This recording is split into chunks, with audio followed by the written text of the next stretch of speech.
Assalamualaikum warahmatullahi wabarakatuh. Alhamdulillahirabbil alamin wassalatu wassalamu ala asyrofil anbiya'i wal mursalin wa ala alihi wa sahbihi ajma'in amma ba'du.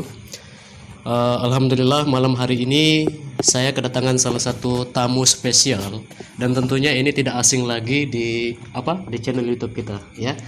Ustadz Ismail dan Ustadz Faizal ya. Jadi pada malam hari ini tentunya kita akan membawakan satu tema yang memang ini sangat penting sekali untuk kita sampaikan ke masyarakat Indonesia ya.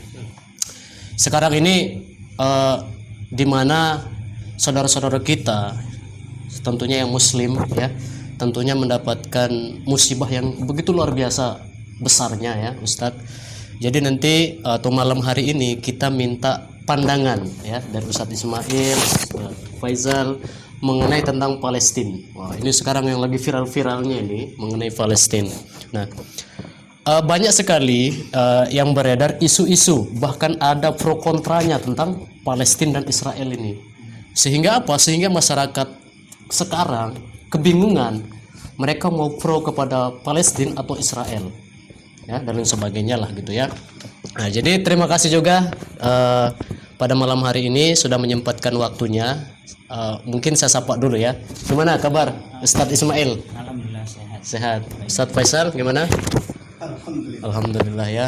Beliau masih segar-segar. Dan juga jangan lupa ya para penonton, jangan lupa subscribe juga channel YouTube beliau. Apa nama channelnya? YouTuber Labil. Ya, YouTuber Labil ya. Bahkan di konten sebelumnya pernah ya saya sampaikan YouTuber Labil itu apa kemarin? YouTuber Labil. Labil. Berarti kontennya labil gitu ya. Nggak jelas. Datar gitu.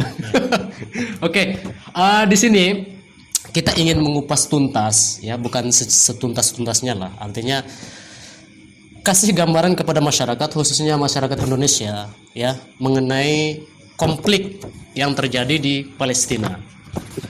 Di sini sebelum ada pertanyaan, saya ingin dengar menurut Ustadz Ismail itu konflik yang terjadi di Palestina ini apa sih pemicunya? Apa sih yang melatar belakanginya lah atau apalah gitu ya? Atau mungkin kasih gambaran dulu Palestina itu seperti apa, negara Palestina itu seperti apa? Yang tua dulu. Yang tua dulu yang mana yang tua dulu? Yang senior lebih dulu. Oke, yang senior. Oke, Ustadz Faisal gimana menurutnya? Palestina itu kayak gimana sih menurutnya lah? Baik, terima kasih Bapak Moderator. Moderator ya atau gimana? Moderator. Moderator ya, diskusi kan? Ya. Dan juga terima kasih juga kepada Ustadz Ismail yang telah memberikan kesempatan saya pertama kali untuk berbicara tentang Palestina. Palestina ini kalau kita lihat dalam kitab suci Al-Quran itu sudah dijelaskan bahwasanya Palestina ini adalah merupakan kota suci, ya kan? Kota suci. Kalau di dalam cerita dalam Al-Quran, ketika Nabi pertama kali mendapat perintah untuk melaksanakan sholat 5 waktu, itu melakukan yang namanya Isra dan Mi'raj. Oh iya benar-benar ini sering kita dengar ini ya. Isra dan Mi'raj. Kenapa Nabi ini Isra dan Mi'rajnya tidak ke Madinah? Oh iya. Tapi kok malah ke Palestina? Nah, itu kan tanda tanya. Berarti spesial banget ya negara Palestina ini ya.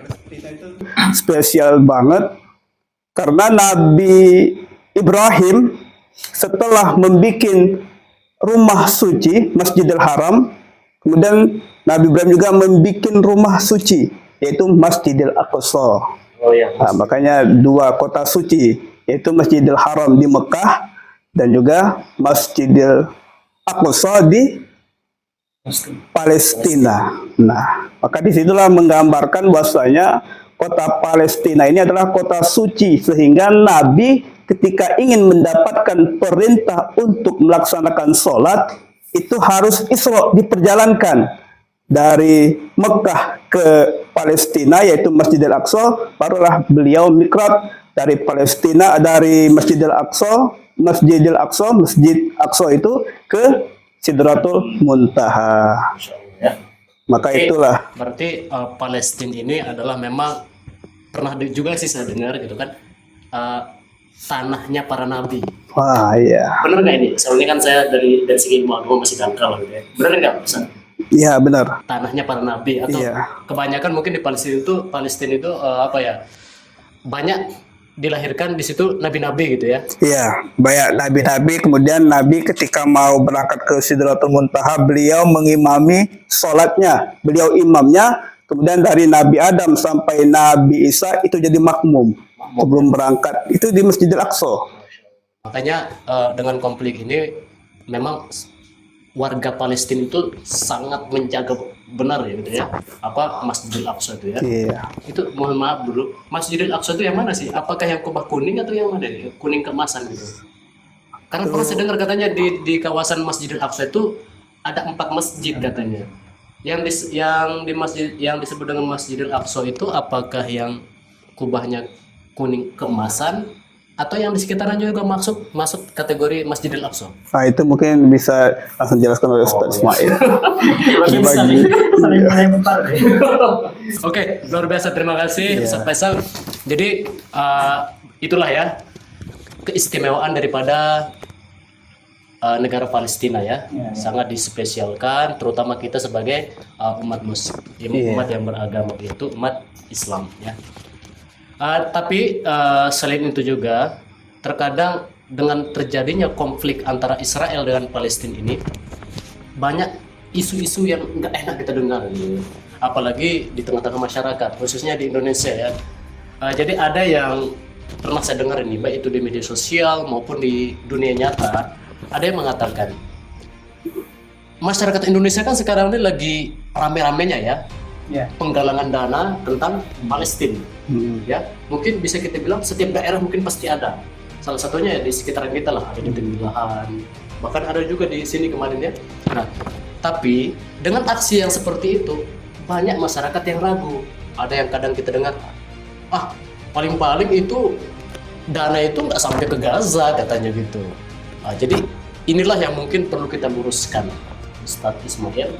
Jadi mungkin nanti saya minta tolong lah ya, mewakili dari masyarakat gitu untuk diluruskan persepsi yang bengkok ini. Bismillahirrahmanirrahim. Assalamualaikum warahmatullahi wabarakatuh. Terima kasih kepada moderator dan juga Ustadz Faisal. Pada malam ini kita bisa silaturahmi. Pertama, kalau masalah konflik Israel dan Palestina, kalau saya pribadi menilainya untuk Israel dan Palestina ini bukan konflik, tapi lebih ke penjajahan menurut saya. Karena kalau konflik itu tentunya untuk masalah pro dan kontra itu pasti ada. Tapi kalau misalkan kita melihat yang terjadi di saudara-saudara kita di Palestina itu lebih kepada penjajahan, penjajahan atas Israel kepada saudara kita di Palestina. Yang kedua terkait pertanyaan tentang donasi tadi. Donasi itu apakah nyampe atau tidak, dan membuat masyarakat Indonesia tentunya ada mungkin yang berpikir ini cuma dimanfaatkan gitu. Cuma ya kalau menurut saya sekeji-kejinya Israel itu lebih keji orang yang membuka donatur, mengatasnamakan Palestina, mengatasnamakan saudara kita di Gaza, tapi uangnya itu dia makan sendiri. Itu lebih keji daripada Israel kalau menurut saya. Nah, kemudian terkait apakah dana itu nyampe atau tidak, maka yang pertama ketika kita melakukan donasi, tentunya di setiap kita pasti bisa memfilter dulu. Kita cari backgroundnya atau belakangnya itu apa, kemana kita kirimkan dana. Tentunya setelah kita sharing semuanya dan sudah yakin, ya sudah kita serahkan, karena innamal a'malu binniyat, semuanya kan tergantung pada niatnya, tergantung pada niat orangnya. Niat kita memang untuk saudara kita di Palestina, jadi kita tak perlu lagi terlalu sibuk memperdebatkan. Apalagi yang menurut saya pribadi, orang yang mengatakan donasi ini tidak sampai, mohon maaf, bisa jadi orang yang memang tidak berdonasi.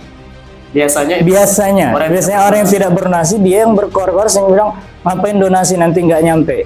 Kalau ditanya apakah dia donasi atau tidak, ya kan gitu yang pertama. Yang kedua terkait donasi ini mau nyampe atau tidak, yang penting kita pertama sudah memfilter dan sudah dapat memang informasinya.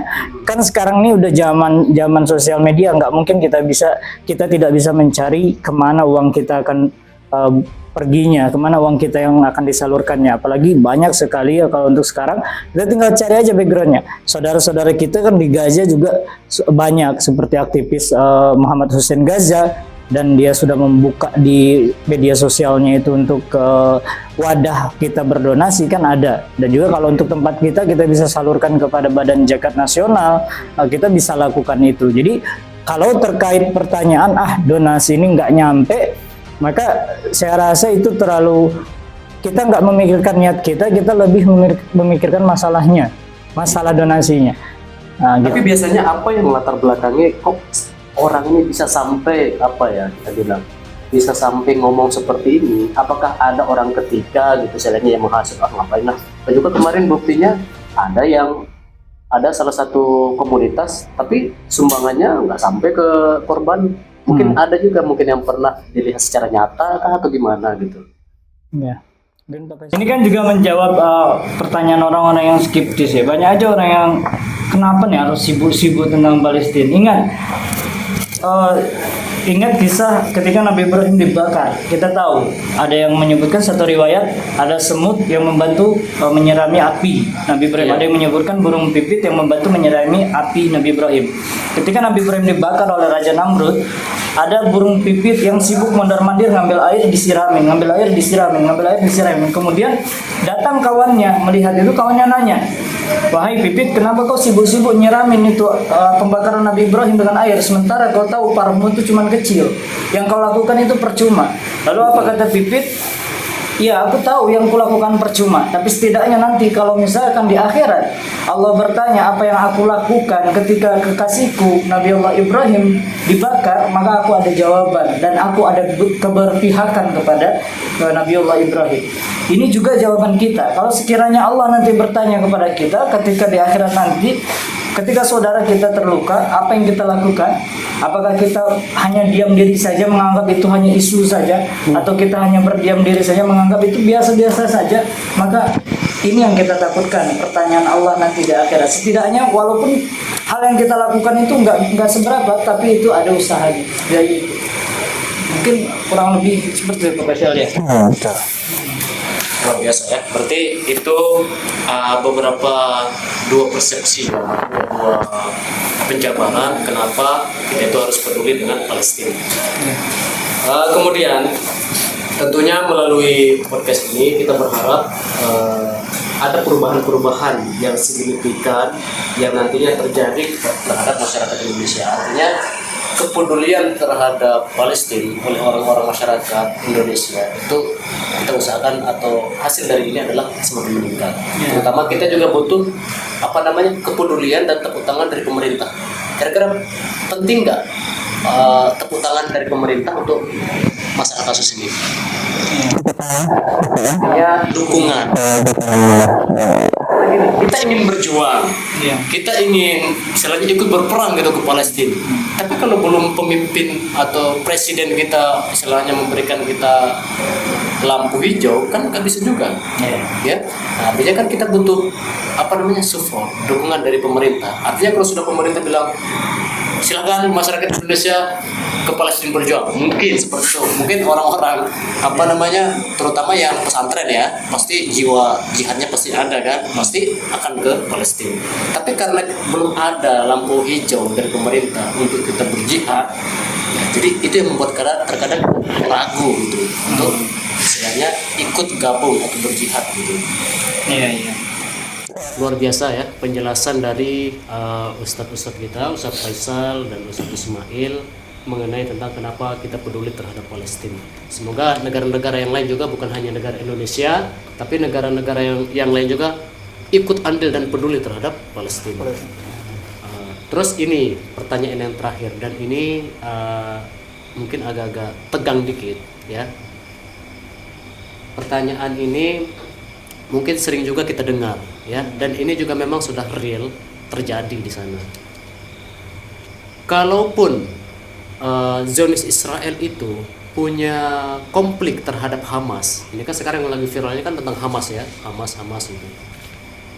Kalau Israel ini punya konflik terhadap Hamas, kenapa titik fokusnya itu kenapa tidak ke Hamas saja, kenapa sampai tempat-tempat ibadah, sekolah, bahkan menghilangkan nyawa anak kecil pun itu terjadi sekarang di sana. Seandainya kalau mereka punya konflik terhadap Hamas, kenapa tidak Hamas aja gitu tujuan fokusnya gitu. Nah, jadi kira-kira apa ini? Bagaimana cara kita menjawab kalau ada pertanyaan yang seperti ini muncul di tengah-tengah masyarakat? Karena kalau saya lihat pribadi lah ya, video-video yang tersebar gitu ya, sekarang kan yang dua ini yang sekarang aktif gitu ya, melakukan konflik gitu kan di tengah-tengah masyarakat Palestina, yaitu Israel dan Hamas. Begitu terus terjadi peperangan antara Israel dan Hamas.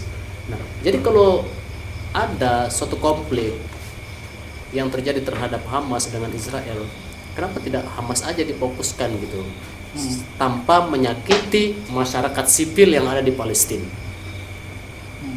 Jadi itu. Kalau Hamas ini untuk saat ini yang saya tangkap, bahkan juga banyak berseliweran di sosial media, untuk Hamas ini sudah menjadi pemikiran. Cuman kita bayangkan aja seandainya Palestina tidak ada Hamas, apa yang terjadi? Dan mereka itu, kalau kita yang bertanya kenapa tidak mereka menyerang Hamas saja, kenapa harus wanita, anak-anak yang menjadi sasaran? Karena memang mereka tuh punya purpose atau punya tujuan yang jelas, memang sudah tercatat di kitab suci mereka dan di keyakinan mereka bahwasanya mereka itu harus merebut wilayah Aqsa supaya mereka jadikan kuil Sulaiman, betul ya? Supaya menjadikan kuil Sulaiman untuk datangnya Al-Masih mereka. Kemudian mereka memborbardir tanpa perikemanusiaan. Kemudian masa orang-orang barat yang mendukung Zionis ini seolah-olah menutup mata. Padahal kita sudah jelas sebenarnya ini kebenarannya di mana. Makanya masyarakat dunia saat ini tuh bukan cuma kita, alhamdulillah, untuk orang-orang, bahkan orang saudara kita Nasrani, semua itu sudah bersatu dan sudah tahu mana yang benar. Alasan mereka memborbardir atau ngirim rudal di rumah sakit, ngirim rudal di sekolah, apa alasan mereka? Alasan mereka karena di dalam situ katanya ada sarang Hamas. Di dalam situ katanya tempat Hamas berkumpul atau tempat Hamas lah seperti itu. Mereka kan anggap Hamas ini teroris. Sementara mereka selama ini membantai atau membabi buta, membantai warga Palestina, kita nggak pernah mendengar mereka itu sebutan teroris. Padahal Hamas yang disebut teroris. Kalau mereka pengen istilah di dalam satu rumah sakit itu ada Hamasnya, kenapa tidak Hamasnya saja? Kenapa dia harus ngebom rumah sakit aja? Kenapa tidak Hamasnya aja dia cari? Ini ibarat orang di dalam rumahnya ada kecoa satu. Ada kecoa satu lalu rumahnya dia bakar. Ini kan tidak masuk logika. Jadi kalau terkait pertanyaan itu sebenarnya memang kenapa tidak pihak Zionis Israel tidak menyerangnya Hamas saja, karena memang mereka punya tujuan. Ya, saya ingin menyambung ucapan Ustaz Ismail. Dari dulu zaman saya masih belum lahir ke dunia inilah, itu sudah terjadi konflik antara Israel sama Palestina dari tahun ke tahun. Betul. Iya kan? Nah, puncaknya tahun ini 2023 ini makanya dikenal badai Al-Aqsa. Kalau dulu sudah terjadi konflik, pembunuhan, tapi nggak terlalu besar. Inilah puncaknya, di mana tidak hanya rakyat Palestina aja, tentara aja yang dibunuh, juga anak-anak kecil dibunuh, ya kan? Rumah sakit dibom, sehingga dikenal badai Al-Aqsa. Tapi betul apa yang dikatakan Ustadz Ismail tadi, satu tujuannya, di mana saya pernah dengar ucapan seorang ustadz mengatakan bahwasanya kenapa Palestina atau Gaza ini yang diserang, karena Gaza ini yang belum dikuasai. Iya, betul. Daerah-daerah lain sudah dikuasai. Ya kan, karena Palestina ini Bani Israel, orang Israel ini pendatang dia sebenarnya. Iya, betul. Dia pendatang. Betul. Hanya Palestina lah yang bisa dikuasainya sebagian. Makanya disebut tadi Israel. Padahal Israel itu bukan Israel namanya, tapi Palestina yang diganti nama jadi Israel yang dikuasainya. Makanya mereka ingin menguasai Gaza, tapi tak bisa. Makanya puncaknya mereka pada tahun 2023 inilah membunuh, betul-betul ingin membumi hanguskan yang namanya Gaza, karena Gaza belum dikuasai. Makanya kita berterima kasihlah sama Hamas. Iya. Dengan adanya Hamas Betul. inilah maka bisa direndam. Iya, betul, betul. Memang Iya. terkait, walaupun Hamas ini mungkin sebagian ideologi orang menganggap dia ini dulunya bagaimana. Mungkin Hamas pernah berbuat kesalahan dulu ya mungkin. Iya. Tapi yang kita lihat sekarang siapa yang memperjuangkan Palestina kalau bukan Hamas. Jadi kenapa kita harus, kadang lucu orang yang membenci Hamas padahal mereka Hamas ini siap mati syahid demi membantu saudara kita. Lalu kita mengejek-ngejek mereka dengan menyebutkan mereka ini biang keroknya lah. Iya. Kan ada yang menyebutkan gitu. Kalau Hamas tidak mulai duluan kemarin nyerang, nggak mungkin para Israel membalas serangan. Padahal ini salah. Betul kata Pak Faisal, konflik yang seperti ini dari dulu Israel tuh memang selalu buat ulah. Jadi ketika kita lawan, mereka baru cengeng nangis-nangis. Nah, puncaknya 2023 ini Allah berikan kekuatan untuk umat Islam, khususnya Allah tanamkan jiwa perang di hati para mujahidin Hamas. Akhirnya puncaknya tahun 2023 ini. Nah, makanya mereka membabi buta. Nah, Oh ya, ini satu ini kita kan apa namanya ya, kita bilang berarti peran atau fungsi dari PBB ini kemana gitu? Karena gini, yang sepengetahuan saya ya, kita kan punya apa namanya ya, PBB itu ya, organisasi apa namanya itu? Persatuan Bangsa. Persatuan Bangsa-Bangsa ya. Artinya dengan adanya PBB ini, kenapa sampai tidak mampu dan sampai sekarang gitu ya, belum mampu untuk memutuskan atau menengahi konflik yang terjadi antara Palestina dan Israel ini. Jadi PBB ini kemana gitu?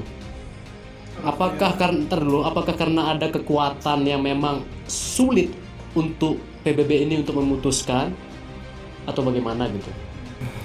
Boleh saya dulu, Pak Ustaz. Sudah. Nah. Kalau saya membacanya di PBB itu sudah dikuasai oleh orang Yahudi. Bayangkan di PBB itu orang Yahudi, ya kan? Terutama Amerika Serikat. Kita tahu Amerika Serikat itu kan negara adik kuasa yang mendukung Israel untuk menghancurkan, membumi hanguskan yang namanya Palestina, terutama Gaza. Amerika, ya kan? Kenapa Amerika kok membantu Israel? Itu kan dari tanda tanya. Nah, makanya di situ kita lihat, bisa saya ambil kesimpulan bahwasanya di PBB itu kebanyakan orang-orang yang pro dengan Israel. Meskipun mereka ada kepura-puraan tidak mendukung, padahal mereka itu mendukung. Istilahnya kan ibaratnya kalau dalam agama Islam itu munafik. Nah, itulah kalau saya pandangan saya. Iya, betul. Gimana kalau menurut Ustadz Ismail? Ya, kenapa mengenai tentang PBB ini, fungsi kemana gitu? Soalnya PBB ini memang harusnya memang menjadi kontrolnya untuk perdamaian antara Palestina ya, dan juga kaum Yahudi Israel. Karena memang betul ya, Yahudi Israel ini dia tidak punya tempat. Pada tahun kalau nggak salah 1948, Iya, betul. ya 1948 dia datang ke Palestina, dia pakai kapal besar, kan ada videonya tuh, ada fotonya. Dia datang ke Palestina, dia pakai kapal besar, dia bawa spanduk bertuliskan Jerman telah menghancurkan rumah kami. Tolong jangan menghancurkan harapan kami. Dia datang ke Palestina mengemis-ngemis seperti itu setelah dikasihkan tempat di Palestina, tapi malah dia kurang ajar. Direbutnya satu-satu wilayah-wilayah sehingga tersisalah Gaza. Ini sebenarnya sudah nampak mana yang benar yang salah, dan kepercayaan kita kepada PBB itu pun sudah nampak, sudah mulai luntur kita. Kita tidak percaya terhadap PBB, walaupun di sisi lain mungkin PBB itu ada pengaruh lainnya, mungkin dalam WHO masalah kesehatannya. Cuman kalau untuk hal ini tentunya memang kita sudah nampak keberpihakan PBB itu kemana sebenarnya kan. Ya, memang nggak ada fungsinya sebenarnya. Kalau dia memang keinginan urusan dia sendiri yang dia ibarat wujudkan kan. Karena masa-masa ini memang aktif pemberitaannya juga mengenai PBB ini. Banyak negara-negara mengadakan pertemuan gitu ya. Jadi walaupun diadakan pertemuan dengan beberapa negara, ya sia-sia juga ya. Artinya kan selama PBB ini dikontrol oleh atau dikuasai oleh Yahudi kan sia-sia juga. Iya, betul. Iya. Bagaimana? Ya jalan lain mungkin, maka dari itu kita harus revolusi sendiri. Kita yang harus bergerak sendiri. Kalau misalkan kita acuannya ke PBB, ya kita nggak bakalan bisa membantu saudara kita, tak bakalan bisa. Dengan cara banyak lah kita bisa bantu saudara kita. Iya. Salah satunya jangan lupa boykot semua produk Israel. Apalagi MUI sudah mengesahkan ya, mengesahkan untuk Diboykot. haram membeli produk Israel. Yang belum dibeli yang haram. Tapi kalau sudah dibeli makan aja ya, nggak usah dibuang, nunggu bajir. Kalau yang belum dibeli jangan dibeli.